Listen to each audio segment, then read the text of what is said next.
Welcome to the Life in Michigan podcast. Life in Michigan is more than an online magazine.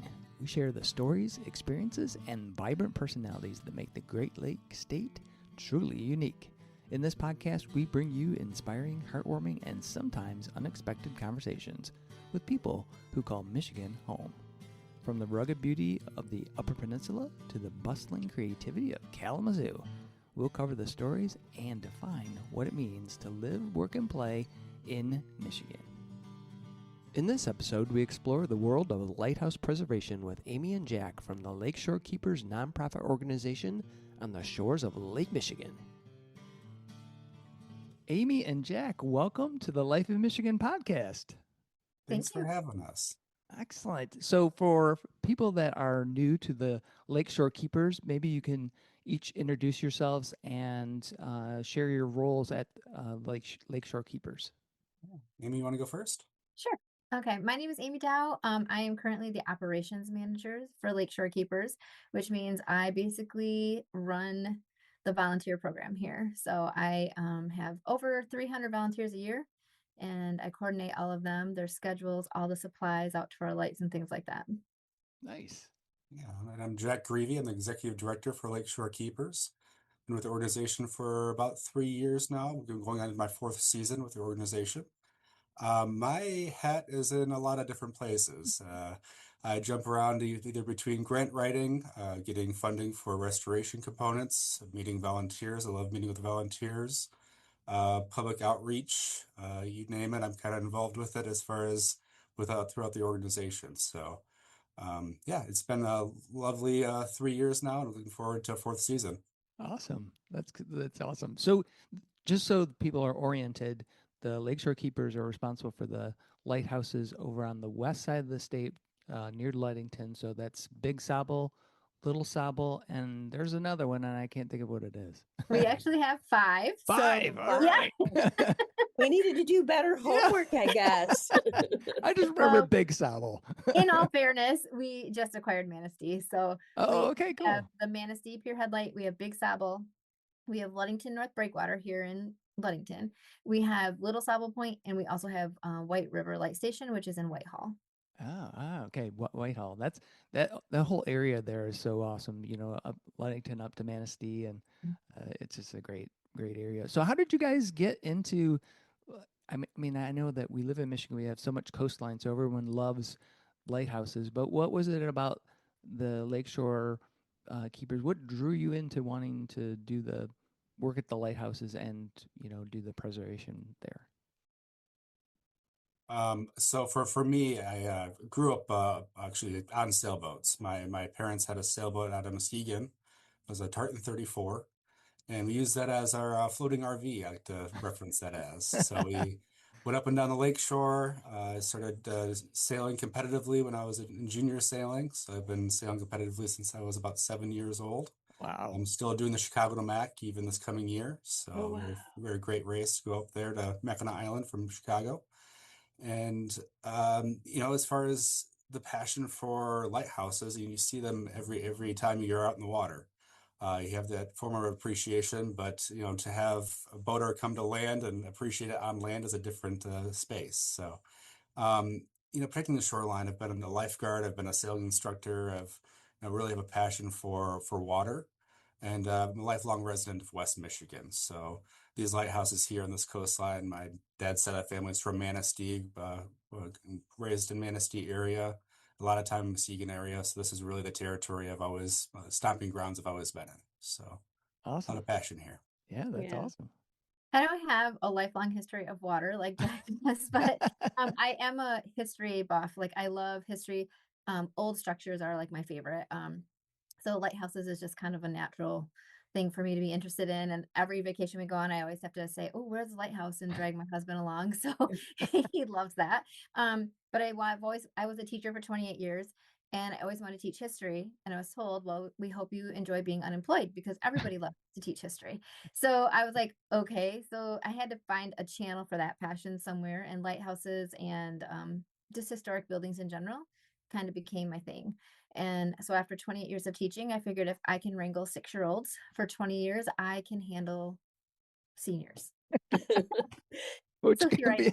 am. And we just moved here, so we just built a house up here. So Oh, awesome. yeah. Fantastic. That's cool. So how would you, I mean, I know what the mission is on the website, but what would you describe in your words the mission of the Lighthouse Keepers? Like what is the mission of the Lakeshore Lighthouse Keepers? What's their Yeah. mission? We will just use our slogan, which is Illuminating West Michigan Lighthouses in a very small scope. I would say our total mission statement to preserve, promote, to educate, and give accessibility to all is kind of our strong mission statement, right? So we do have several visitors every year, over 40,000, nearly 40,000 visitors to our lights every year. So giving that accessibility, as Amy mentioned, visiting old buildings. Yes, you can see the exterior of it.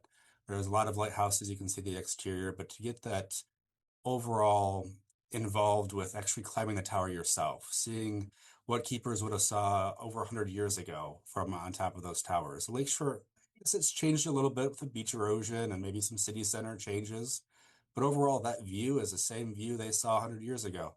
And that's really a unique passion for people to see history firsthand, essentially. So, I think that is a big component of our mission is to show history firsthand, whether that be the active restoration, whether it be the active education, or just being able to go to the physical grounds and see that firsthand.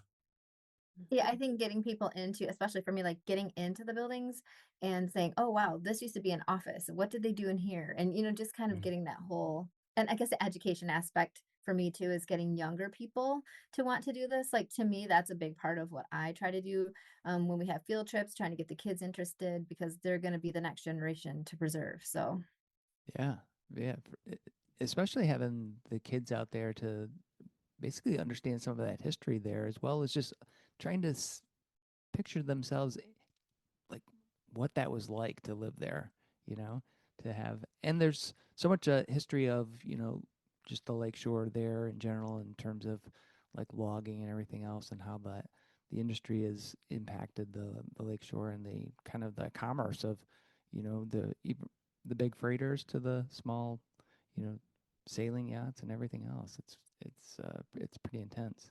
So, when you're talking with people, how do you try to express not just that it's a historic place, but a living place in terms of the lakeshore keepers, the lighthouses that you guys manage? Yeah, so I would say historically, I mean, we do have behind the scenes tours periodically, so people do get to see behind the scenes of Big Sable. White River, we're going to have maybe some behind the scenes tours in the future. But as far as the volunteer aspect, some of our potential volunteers wonder when they look at the Ludington North Breakwater light at the end of a pierhead and in the weather, seeing the waves crash over, they're like, are we really going to stay at the lighthouse? Um, no, volunteers actually historically keepers did not stay at the lighthouse. That was their post, but they had a onshore residence that they stayed in. Unfortunately, in the case of Ludington North Breakwater and Manistee North Pierhead Light, and Little Sable for that matter, those residents no longer exist. So we do have lodging available for volunteers, and I would say very nice lodging for that matter. But it's to explain exactly what we have to offer for stay is unique. We do have some videos on our website, on our YouTube channel, but ultimately, you have to go through the photos and look at it and understand that you have those common amenities. Even at Big Sable, having a washer and dryer is not historically accurate by any means, but certainly is a modern amenity that we're used to. So Wi-Fi essentially too, for that matter. Right. Those common modern amenities that we consider as pretty much standards for any home or facility. Yeah, those are available for our modern day lighthouse keepers. So it's very unique in the sense you get the experience of being a lighthouse keeper, but also you get the experience of living in the modern age as well. Yeah. That's important. Yeah. As a keeper, as a previous, I have done that job as a volunteer keeper, and at one particular lighthouse, you kind of were looking for a sliver of internet, and you just accepted that you weren't going to get internet out at this point because Yeah. it's just so far out, right? But that is a really good point, that it is a bit more modern day. It's not as rustic as what our previous our lighthouse keepers of the old. They did not have internet. They maybe not even had running water, some Right. of them. So walk us through. I'm just going to jump tracks just slightly here. Um, what Walk us through the how the volunteer lighthouse keeper program works from application to arrival. Like what is that? What does that process look like? So basically, our applications usually go live in the fall. And then this year, we had 103 applications in the first 2 hours. Wow. Which, yes, and we did it online this year, and it was amazing. So we filled quite a few spots right away. So once you apply, I go through all of the applications. I wait a few weeks. I start going through applications and I start placing you. I ask for your like first choice light. Do you want 2 weeks? Do you want 1 week? I try to ask as many questions as I can so that when I'm going through and placing people, they get what they want, because I want them to want to come back. So I do that, and then I go through the applications and start placing people. Then what I did this year is I went through and I started sending confirmation emails just to make sure people still wanted a spot and they were happy with what I could give them. If I couldn't give you your first choice, I worked really hard to give you your second or your third. I tried to give you something that you chose. We still have applications trickling in, so I'm still sending confirmation emails. We're working on some training videos right now so people can kind of get an idea of what their space looks like and things like that. And that will go live here, I think, in a few weeks, maybe February-ish. So once you're accepted, you get your confirmation email, and then later on, I'll send you an assignment packet, and it will have all the information of your other keepers. A lot of our volunteers really like to work together for food so that not everybody's bringing 7 days worth of food. They can work together and they schedule it out. And then once you get closer, I send reminders, and then all of a sudden you're here. And so when you arrive, depending on what light you're at, you might have a whole evening to unpack and get settled in. A couple other lights this year at Little Sable and Big Sable, it's a little bit different. You'll get there in the morning and actually start your volunteer schedule in the afternoon. But your first day, a staff member will meet you and we'll do orientation with you. We'll go through how to use the point of sale system, all of the safe, everything. We go through everything with you, and we hang around for a while after you open. So, you have support. And then you're kind of on your own and with your fellow keepers. And then you get your whole week's worth of awesomeness at the lighthouses. And hopefully you sign up to do it again next year. Excellent. So, yes, Jack and I were talking about the other day, it's a workcation. So, you're working a lot of hours, but what better setting to do it Right. in? So, they do work a lot of hours. Our lights are open 10 to 5, 6 days a week. So on that seventh day, it's 1 to 5. So Right, yeah. It's So, a long day. so what kind of what when someone volunteers, what can they expect to do when they're at the lighthouse? What kind of duties do they have? Do they have to go out and guide boats in and yeah, we're row out to past the it. sea to save people? We're past that, but no, basically there's some light cleaning. So, beginning of the day or end of the day, whichever the group agrees on, there is some light cleaning in the lighthouse to do sweeping because, it's sand at most of them. So there's a lot of sand to get rid of. Talking with guests, working in the gift shop. So helping people find their special mementos of their trip, running the point of sale system when you're in the gift shop, talking to people. Oh, there's a lot of talking to people, honestly. Like at Big Sable, for example, we have a video room, and some volunteers don't use the video that much. They would rather just tell the information and the stories and the things that they know personally. Others really rely on that video, and they'll answer questions and do things like that. It just depends on your personality. Then you're at the top of the tower, so you're taking a lot of photos of people when they're up at the top. You're talking to people, you're answering questions, going over safety rules. There's a lot of talking. So if you like to talk to people, this is the gig for you.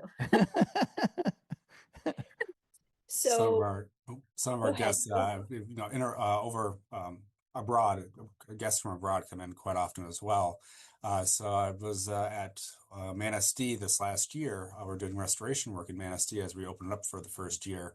And a couple from France came over and started asking questions. And Oh, it wow. was clear they had a very thick accent. And it was just a pleasure to talk to individuals that you normally wouldn't. And I think that's a big component I hear from a lot of our volunteers. You know, they love meeting new people. They love finding out their story a little bit while they're out there. You know, it's some guests want to just climb the tower, take a selfie, and come down, and then they're on their merry way. Other ones want to kind of share their life story a little bit. And so you kind of get the full gambit of our guests. I mean, 40,000 guests annually, you're going to get them all. So it's, yeah, I've only heard positive things from our volunteers. We have some of them that come back for over 20 years that have been volunteering with us. So we definitely love all of our volunteers, but the 20-year volunteers, they're definitely something special. Yeah. Wow. So what thing do you think is most meaningful to, task or responsibilities most meaningful to your volunteers? Like one of them, maybe just I would connect. say like the interactions and connections they make, whether it's inside the lighthouse within their own group. We have a lot of families that come out. We have a couple, actually several mothers and daughters that come out. So they will actually meet up at our lighthouse from opposite ends of the country. And that's kind of their place to meet up for a week period of time to catch up, to share stories again. And it's their way to communicate to each other in person. So I would say the connections made either inside the lighthouse or with guests themselves is probably the most meaningful. After that, as far as maintaining the light itself, yeah, they're not rescuing anybody from the water, but let's hope not. Yeah. And I'd say just being out there with the light being on. I mean, that's I think every volunteer goes out to the lighthouse after hours just to see the light come on, to see if a foggy day is rolling around or we're closed because of wave action at a Pierhead Light, they still come out and see the lighthouse and its glory at all different type of weather conditions or night or day. So it's pretty And unique some of connection. our, sorry, Jack, some of our volunteers come only for restoration. Like that is what they Oh. want to do. They don't want to have to, like, they don't want to have to talk to people or, whatever in that capacity. And so restoration is their thing. I feel like in the last, I mean, I've only done this job for a year, but I had quite a few people like, do you have any restoration projects I can work on? Like talking with people really isn't my thing. What else can I do to help?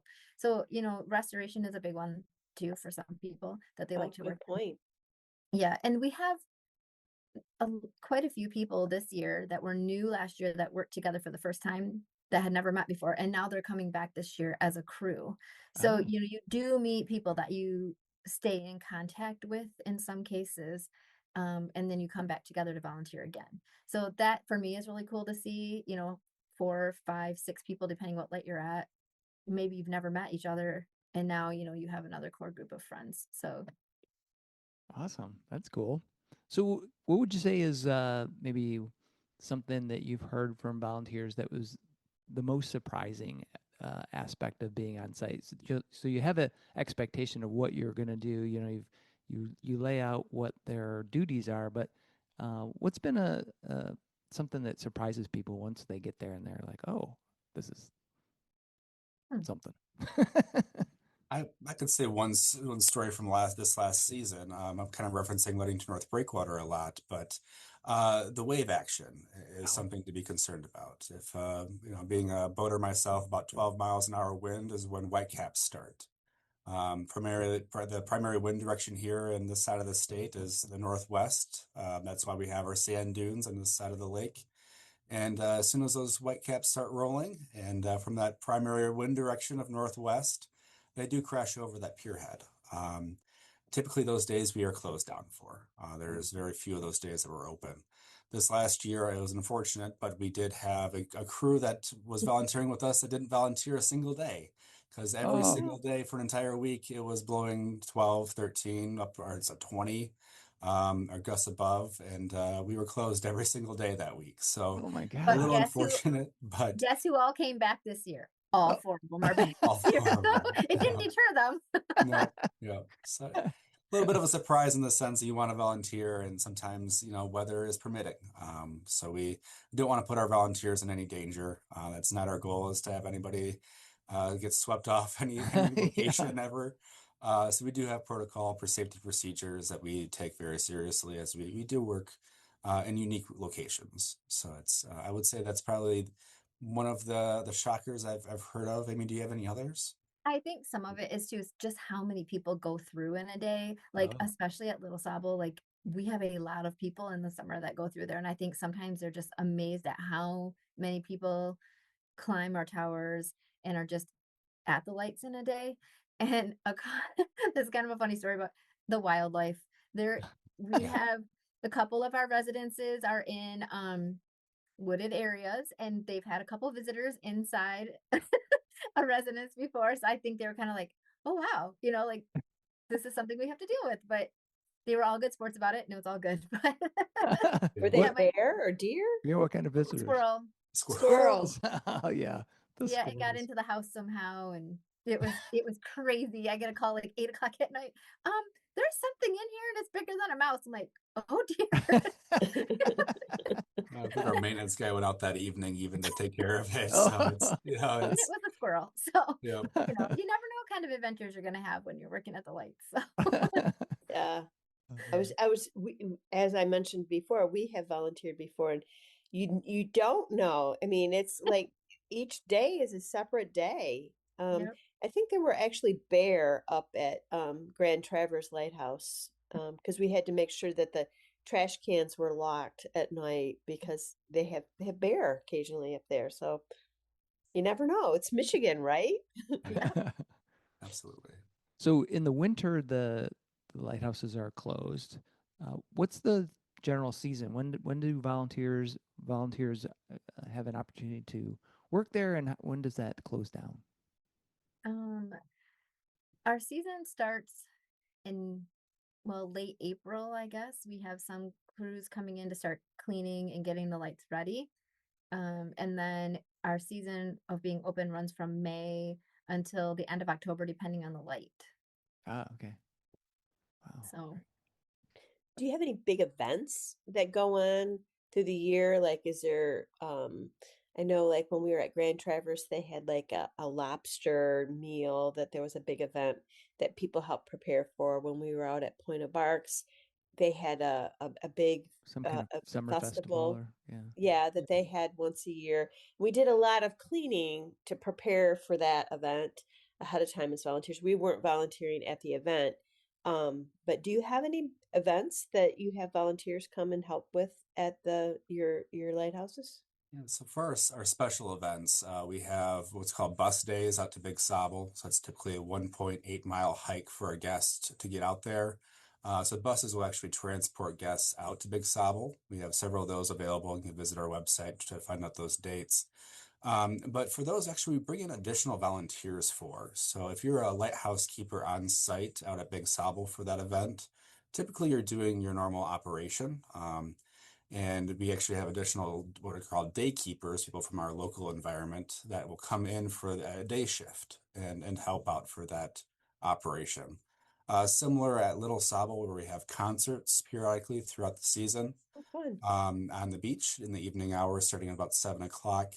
And so again, it's for the volunteers that are staying there to come down and enjoy themselves versus work the event. We try not to work them during the day and also ask them to work in the evening hours. That becomes unrealistic. But we do have local volunteers that come in that want to support the lighthouse that will take on that additional role. We are working on this fall in September, potentially having an event kind of similar to what you're talking about, type of a shrimp boil type of thing, or a oyster fest or what have you. We're working out the details on that right now, but certainly more information to come out on that one. That sounds fun. Love a good shrimp boil. Yeah. So, for each of you, do you have a favorite lighthouse? Is there one of them that speaks to you, or are all of them equal children and you love them all? you always have your favorites. I'm sorry, but anybody who says they don't is lying. I actually have two favorites. So, Little Sable is, she's beautiful. Like I don't know. There's something about the brick. She's amazing. I just absolutely adore her. Plus I have some childhood memories. I've never been inside until I started working here, but in my childhood, my aunt and uncle, my cousins lived up here for a while, and we would go out on the sand dunes in his dune buggy, and we'd always go to the lighthouse. It was like a big thing. Yeah. In Manistee, I know Jack and I agree on this. Like, it holds a special place in your heart. She is so photogenic. She's amazing. I'm a little biased because I live here now, but I do love her. Yeah. I'd say mostly Pierhead Lights I enjoy a lot. Time on the water, it's always a beginning of a journey or end of a journey for me. That's really something special there, especially after coming off the water on a really rough day, like being able to see the Pierhead channel and you're just like, we made it, we survived. We I've been made through a number of thunderstorms and things like that on the sailboat before, and it's there's a time and a place for it, but hopefully it doesn't happen too many more times. Every lighthouse has its unique characteristics, right? And I think that's why people enjoy them so much. You'll find a piece of use somehow in that property or in that facility. White River Light Station is our only site with a grassy area to it. So if you want to lay out on grass or read a book, I mean, that's definitely your site, and it's a beautiful location. Little Sable, concerts and being able to pull up right to the lighthouse there, easy accessibility. Each one of them has a unique component, and it's really, for me, it's a little challenging to pick one or two favorites. Each of them have their own unique elements that are definitely special, and I can understand that. Yeah, that's one thing I like about our five lights is everyone is so different. No two are the same. That's the coolest thing, I think. Do you have any haunted ones? Depends on who you talk to. Right. I would say I've never had that experience, so I would have to say no. And I've stayed in Big Sable and I've been out there a lot, but I've never seen anything. Yeah, there's definitely some rumors around there of different hauntings, but I'm full of stories today, apparently. I was out visiting volunteers at Big Sable, and we were talking in the kitchen area, and they're like, we heard snoring last night. It was a really dead space. No one snores in our group, but we heard the snoring happening in the back room. And my maintenance guy and I look at each other and we're just like, yep, that's the well short cycling and it pumping up constantly every so many Oh. seconds. It was the well turning on. And sure enough, we had a well issue and we got it fixed and nothing stopped operation at all out there. But, you know, either you do believe in ghosts or you don't believe in ghosts. And maybe that's a component to it as well. But I have not had an experience as well as Amy said. So. So you mentioned that there are preservation components to the lighthouses. Uh, what kind of opportunities are there for the volunteers that want to help in those aspects? Yeah, so I would normally direct to our maintenance manager as he's not here right now, but normally light painting. Almost every year, every other year, we have to paint the first floor of the Ludington North Breakwater light. I'm assuming we're going to have to do the same thing as we learn more about Manistee and continue maintaining that site with the ice buildup out there. It's every year, every other year, we got to do touch-ups. So I would say that light painting work is more or less the biggest component. Other work that's available, we've had volunteers fixing bike racks for the property. It's not necessarily the building itself, but sometimes it's the surrounding areas or surrounding resources. Benches down at White River Light Station, painting the fence line at White River Light Station.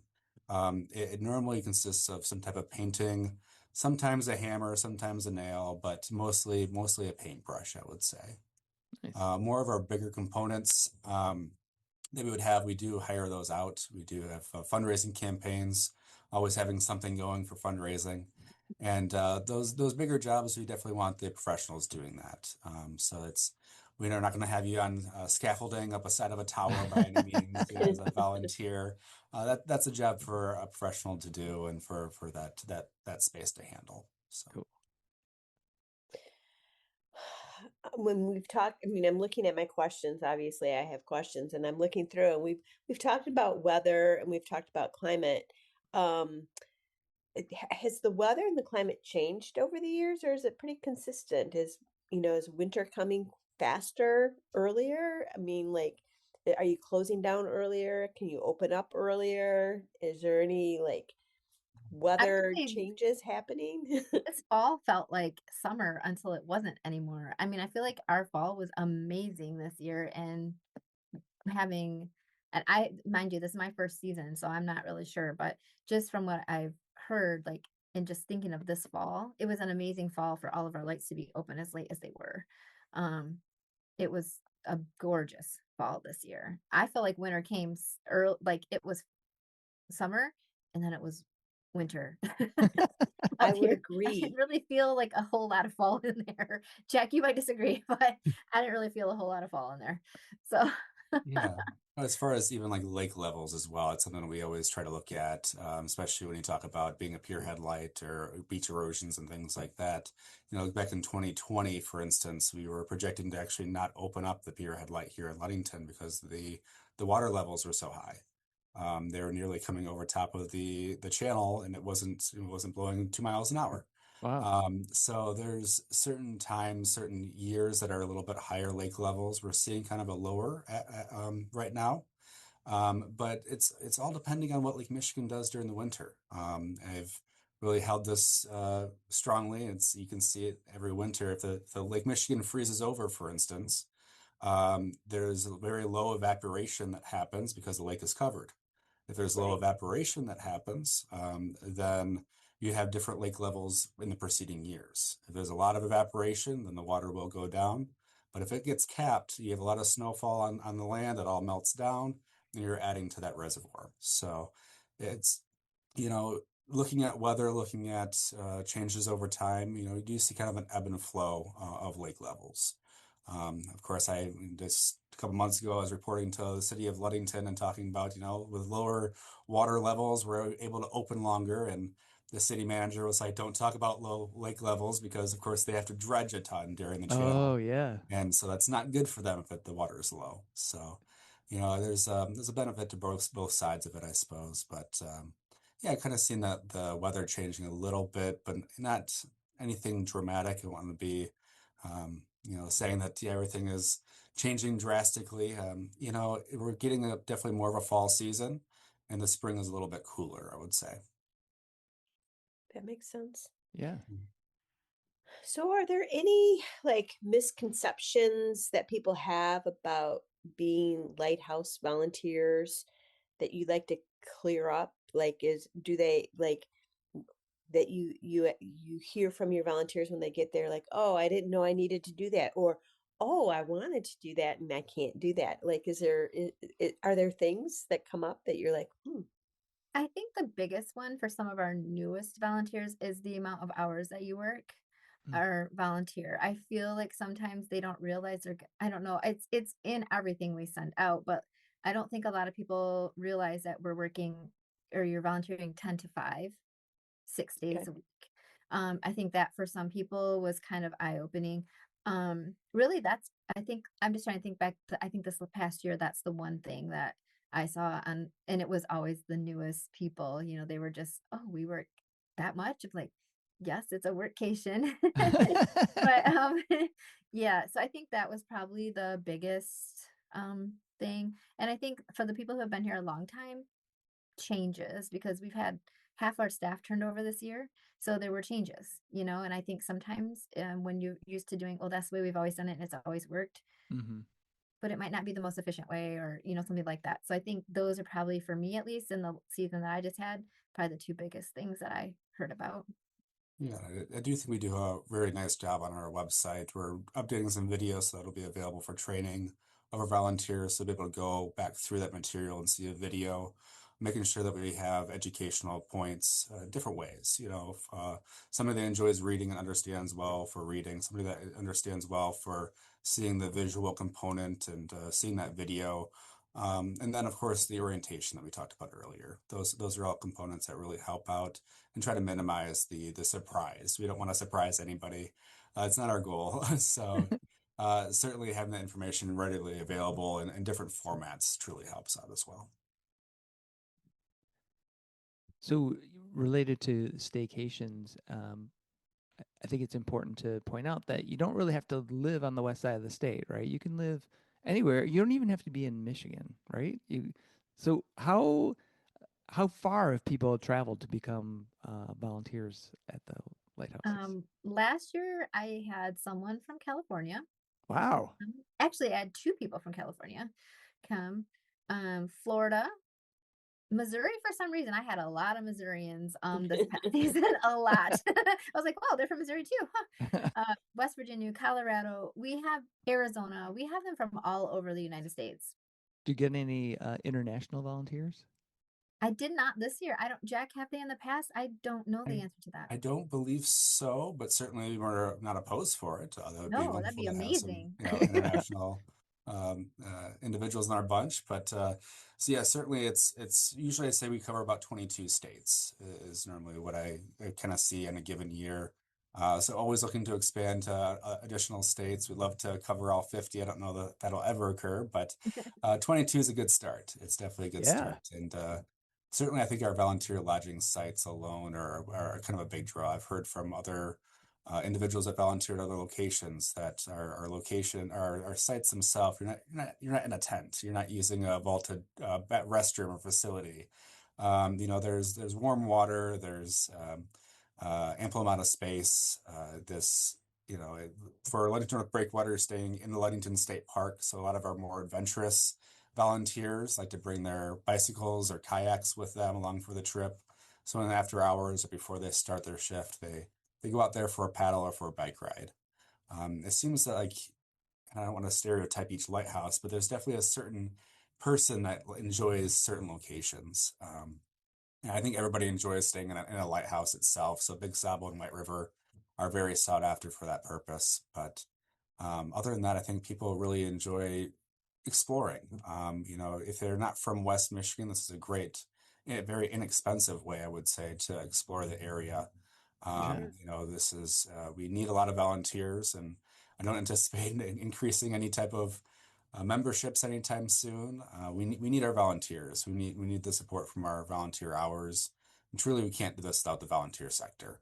We have 40,000 people with 6 staff members here that we try to manage 40,000 guests annually, and we need those 300 volunteers to help us do that. So truly is a really unique program, in my opinion, and is one of the reasons why I got involved with the organization. Is the system, it works, and it works really well. People really enjoy coming out to the lighthouse, either as a guest or as a volunteer, and you can see that every single day that we're open. You can see the energy that's there. Every single week, new volunteers move in, and there's new energy moving in, and it's exhausting, but it's really fun summer. Yeah. Even as staff members, meeting all the new volunteers every single week, or seeing old friends that come in from last year or the year before. You build those relationships, and it's really fun. It's really cool. I first found out about volunteering at a lighthouse when we were up at the Sulaks, and we were in the lighthouse there, and there was a volunteer.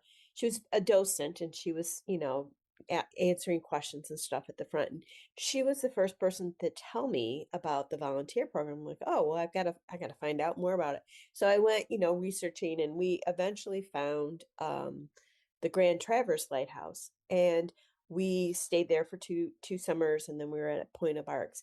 And so this year, it will be our first time at Big Sable.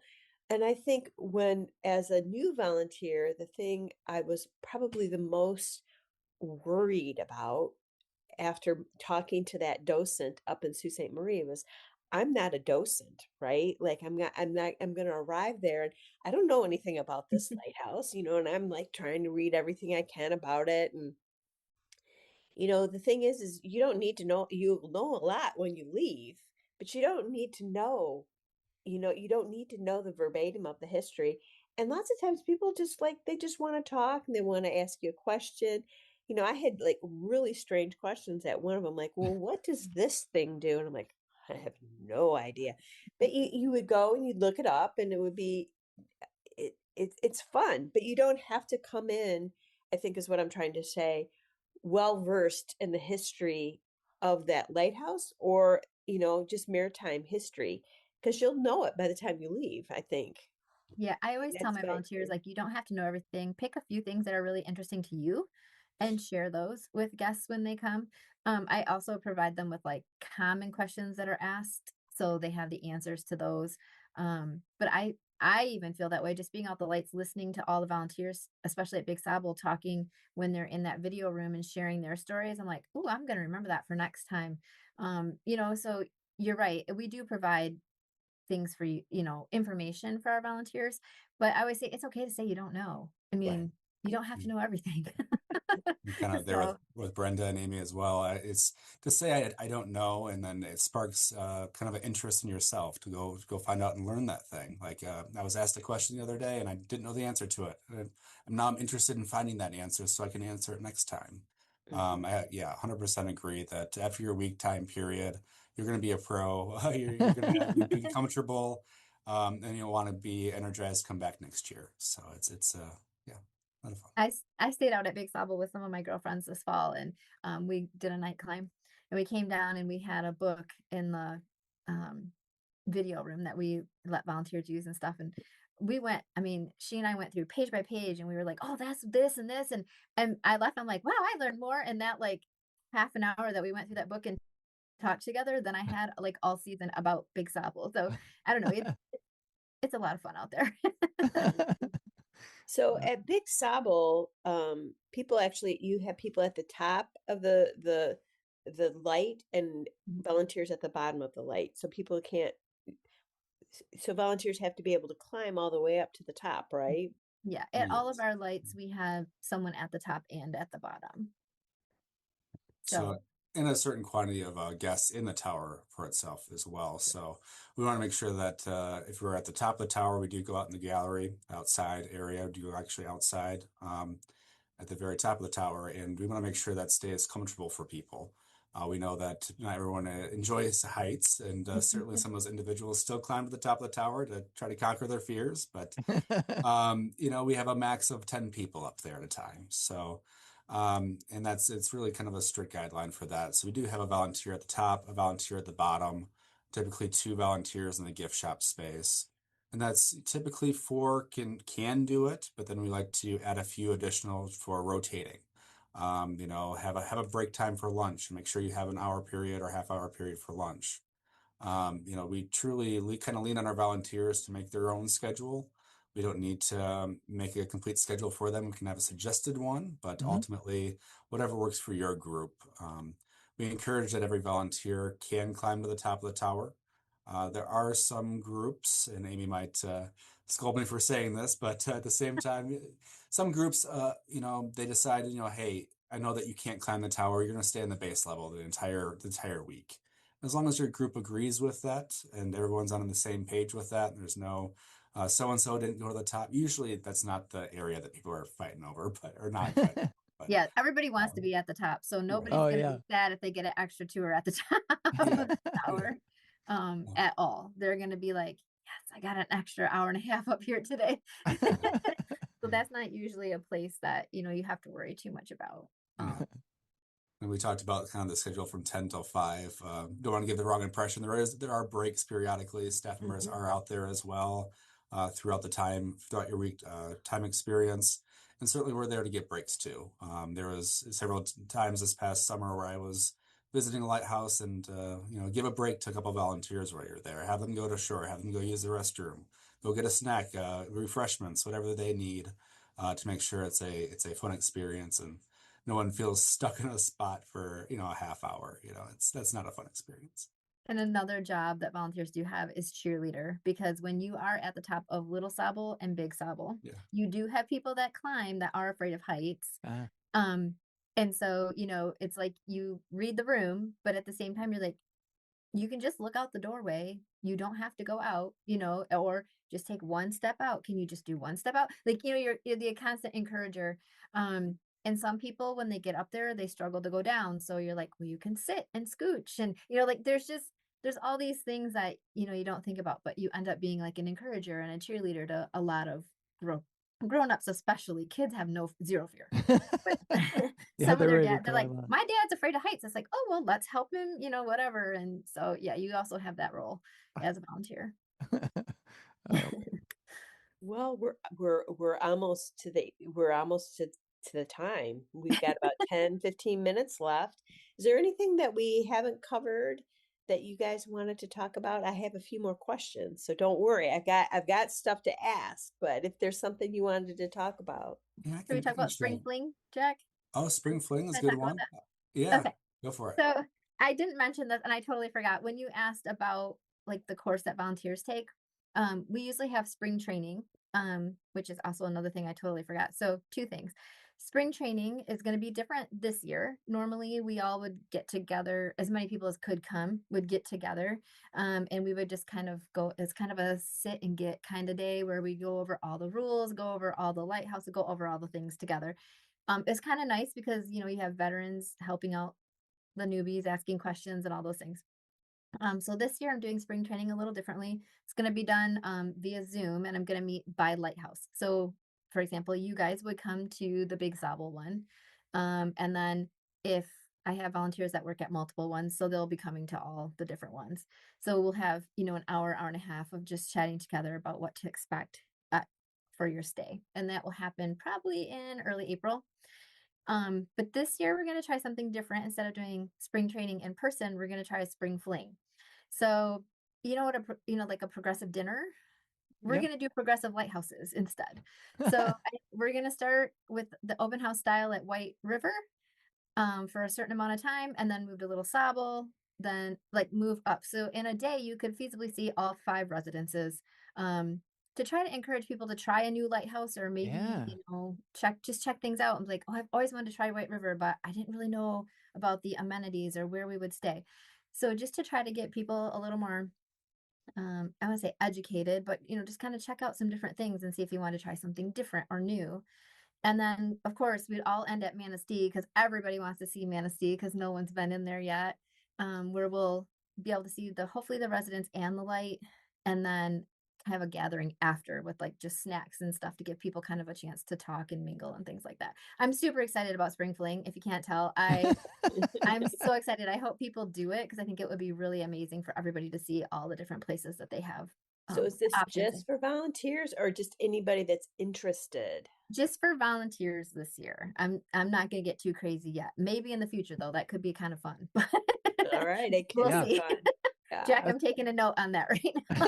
There you go. Could be fun. Yeah. Could be fun.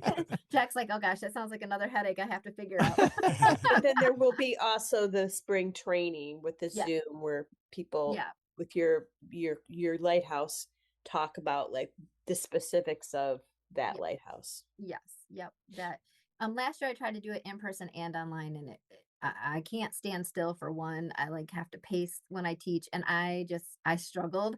So so did the people at home, couldn't hear me. We're not doing it that way this year. We're trying something different. We'll see how it goes. Okay. All right. Very nice. All right. Yeah.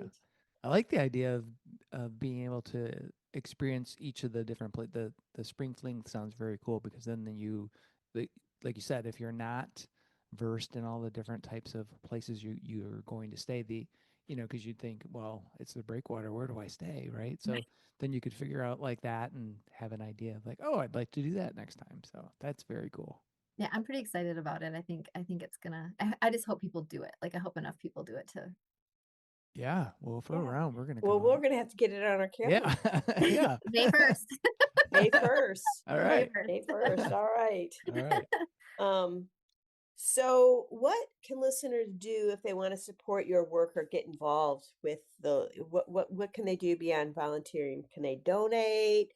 Is there advocacy work? Like what other things can they do to bring forward your mission there? Yeah, so I'd go to our website. That's lakeshorekeepers.org. If you're looking to donate, we do have an active campaign right now for restoration at Big Sable Point. You can also donate to the our general fund. It does help out with all the small things that come up. Just this year we had Little Sable's light go out in the top of the tower. We had a donor come forward and donate 100% of those funds to us to replace that light. Wow. $1,700 later, if you're wondering. Wow. So it's certain things do come up. A lot of things are unknown, especially with 5 historic sites. There's a lot of unknowns every year. We have sensors everywhere, but ultimately, a sensor only tells you when there's an issue, not how to resolve the issue. So there's things that come up all the time. So certainly funds are always appreciated and appreciated there. And as far as for being involved, maybe if you're don't live in the backyard or you're not willing to come to West Michigan, we do have areas that, for instance, our outreach committee, being able to give out information about the lighthouses, pamphlets, little business cards that say how to get involved. There's ways to get involved with the organization even if you're not here in West Michigan. So, go onto our website if you're interested in any of those. Email us, always ask questions. We're always open for new ways for people to get involved. And certainly if you have a concept or an idea, we'd love to hear them. Fantastic. So if someone's on the fence about applying to be a keeper, what would you say to them? They're like, I would say if you haven't visited one of our locations before, certainly do so. Talk with our volunteers, just like Brenda, you talked about the volunteer you spoke with, and talk with them about their experience. If you're at Big Sable, or any location really, they'll share. They're an open book. So I would say visit West Michigan here. It's a great place to visit. And go to the lighthouse and see if climb to the top of the tower, see if it's something for you. Talk to our volunteers. They're really the boots on the ground for us here on site. Call our main office. We're always here to answer questions. Amy gets several phone calls a day with questions about the site or how things operate, how things work. I would say that's a pretty good start there. I would also say visit our website because we do have videos of like all our residences. I think that's a big fear for people, even more so than working in the light, is where they'll stay. I do get that question a lot when they call, like, what does the housing look like? I'm like, well, honestly, it's awesome. And and I've stayed in some of our housing for an extended period of time. So I'm like, I can talk to you a lot about this house, whatever. But yeah, definitely housing is a big, they like, well, do you put us up? Do we get a hotel? Like that is a place where I think, but I say call the office. Like we're all very gung ho and ready to go. And, you'll get a lot of your questions answered. But so yeah, are you talk still to looking for volunteers. volunteers for 2026?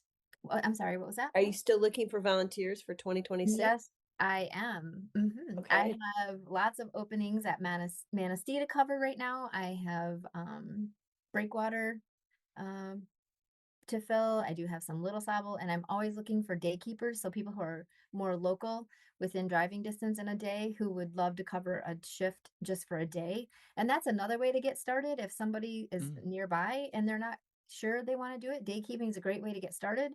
A lot of I shouldn't say a lot, a portion of my resident keepers also help with day keeping. So if they live within a couple hour radius, they're willing to come and cover for a day. That's a good way to start because then you're not committed to a whole week. So it's something to consider. Very nice. So do you want to ask the last question, Chuck? Oh, I sure. Why not? So this is kind of our fun question, and it's for each of you, and it's basically about your perfect Michigan day. So where would you go? What would you do? And what kind of beverage would you finish it off with? Let's see. Where would I go? You want to go first, Amy, or want me to? No, I got to think about this. There's so many places. I don't know what to choose. Perfect Michigan day. I talked about the floating RV when I was a kid, and one of my favorite ports that we went into was Fayette State Park. It's up in the UP. Oh yeah, it's an old mining town for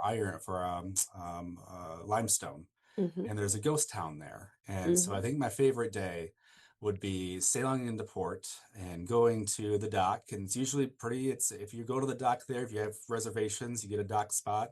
Usually you're one of two or three other boats there. They're very small capacity there. But evening exploring downtown Fayette and maybe bringing my 4-year-old son with me. That'd be fun. And we would share a juice box on the beach. I think that'd be a fun way to end the evening. Awesome. I love that state park. We've been there, and I was like, how did I not know about this? It's been here for hundreds of years. How did I not know? Yeah, It's a we went beautiful in the park. winter one year and we were the only people there. It was March and it was amazing. Like we just went everywhere. There was nobody else there for like 3 hours. It was so awesome. Yeah, I'm ready to go back. I think we were I there in the think late fall, so it was cool. I think the fall would be pretty there. Yeah. It is. It was. Yeah. Go I ahead, think my Amy. perfect day would be my husband and I are really good at we used to be really good at this until we built our house, but we would just hop in the car and flip a coin left or right. Where are we going? And like we had no, you know, place in particular that we were going. Um, I really miss those trips. They were really fun. But I think probably my favorite one is when we ended up at Big Bay Point in the UP. Oh yeah. The lighthouse up there. It's a bed and breakfast, and we stayed there. And you're higher up, and they have Adirondack chairs up there. We had a glass of wine, just sat out there and looked over Lake Superior. Lake Superior is amazing. I mean, Lake Michigan's awesome, but there's just something special about Lake Superior. Yeah. Yeah. I don't know, but I think that would probably be. I want to do that this summer, Chuck. Yeah, we need to do that. We drove It is out by it. totally worth Yeah. it. It's Yeah. expensive, but it Yeah. is totally worth it. Every penny. Yeah, we did the drive like all the way out as far as you can drive. And it was crazy. We got into some neighborhoods, where people live. But yeah, we've definitely have to go out there and check that out. Yeah. Yeah. Yeah, it's great. I'm trying to remember the guy's name who owns it, but he's amazing. It's just it's a cool place. If you've never been for a bed and breakfast, I highly recommend. It's on Excellent. the list. We're All going right. to the UP a couple times. Well, in 2026. I'm trying to get a third one on the list for the UP Writers Workshop in May. I'm advocating for that right now. I'm putting a plug in for it right now. But There we go. So where are you going in the UP this summer? Well, actually, next month we'll be up there for the UP 200. We've never seen the dog sled race, so Okay. we're hoping to check that out. So we'll be there then. We always go up in September for the UP Fall Beer Festival, so we always try to make some time to go then. And then, like Brenda said, maybe in the spring we'll be there. So, yeah. We were talking about going back in October, like mid-October, because we're in September and the color's never great in like early September. We're talking about maybe adding on another trip maybe in October, but we'll see. We'll see what. See how Have it you goes. gone in the winter? I mean, I know it's crazy, but like we went to Tequamanon in the winter and it was gorgeous. Yeah, we've went snowshoeing out there. And, Okay. yeah, Mhm. it was maybe 5-6 years, maybe 7 years ago. Maybe more like 10. Who knows? Time flies. Time sure does fly. It does. Well, Amy and Jack, thank you guys so much. We're looking forward to our stint as a volunteer this year. And thank you again for being on the Life in Michigan podcast. Thanks for having us. Hey, thanks for having us. Appreciate it. Thank you so much for listening. Be sure to hit subscribe on your favorite podcast service to catch every episode of Life in Michigan. Help us spread the word by rating the show, sharing it with your friends, your neighbors, your family, your mail carrier. Share it with everybody, and leave a comment. We'd love to hear your thoughts. Stay connected by following us on our website and social media. This is a Life in Michigan production. Until next time, take care and have a fantabulous day in Michigan.